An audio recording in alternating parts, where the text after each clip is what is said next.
initiative is Know Your Rights, Know Your Responsibilities.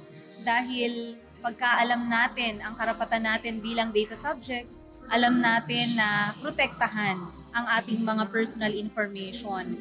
And bilang tayo naman, kung tayo naman ay personal information controller, dapat alam din naman natin ang responsibilities natin kung paano natin iingatan yung mga information na pinagkatiwala sa atin ng ating data subjects.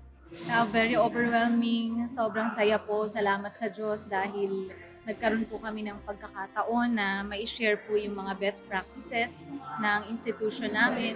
My message to the National Privacy Commission, Privacy Awareness Week Awards, thank you so much dahil nagkaroon ng ganitong occasion, celebration.